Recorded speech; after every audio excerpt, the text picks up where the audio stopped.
Page number 235, chapter number 12.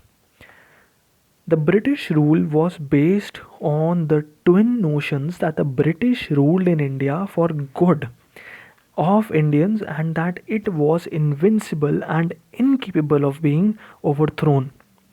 As we have seen earlier, the first notion was challenged by the moderate nationalists who developed a powerful economic critique of colonial rule.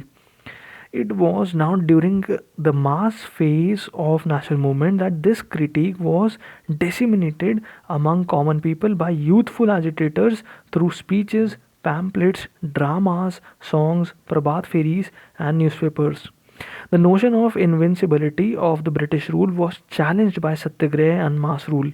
As Jawaharlal Nehru wrote in the dictionary in the Discovery of India, the essence of his, Gandhiji's teachings was fearlessness, not merely body courage but the absence of fear from the mind.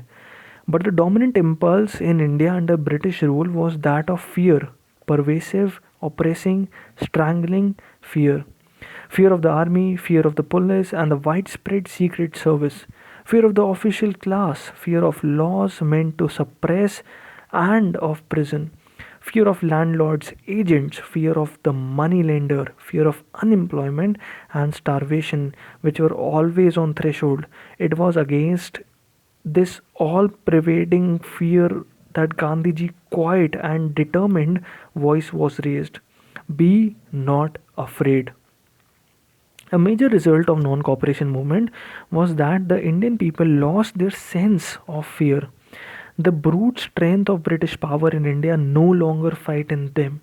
They had gained tremendous self-confidence and self-esteem, which no defeats and retreats could shake.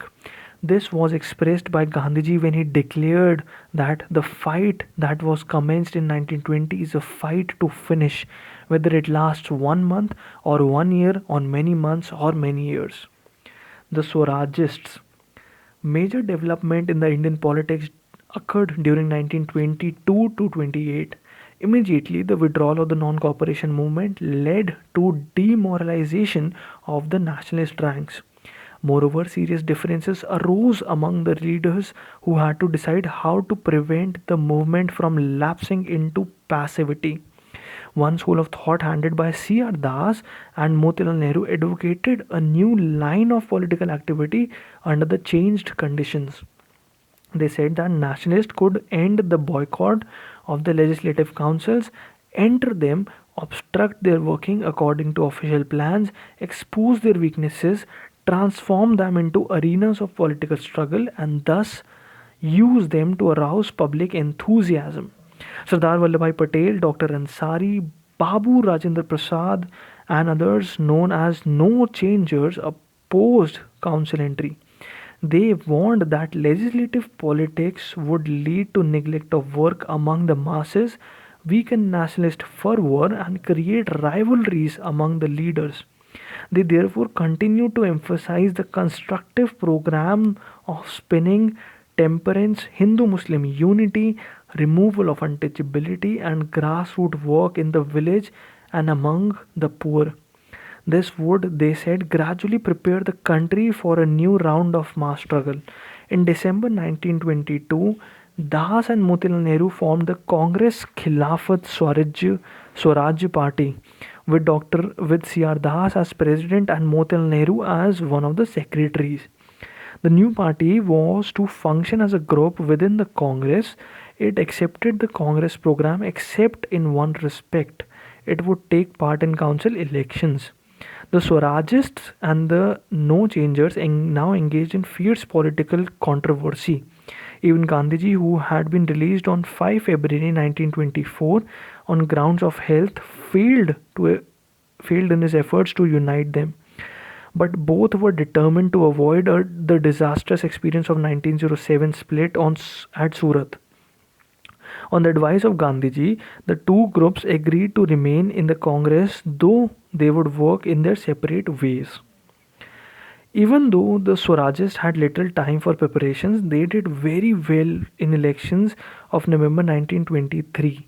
They won 42 seats out of 101 elected seats in the Central Legislative Assembly, With the cooperation of other Indian groups, they repeatedly outvoted the government in the Central Assembly in and in several of the provincial councils. They agitated through powerful speeches on questions of the self government, civil liberties, and industrial development.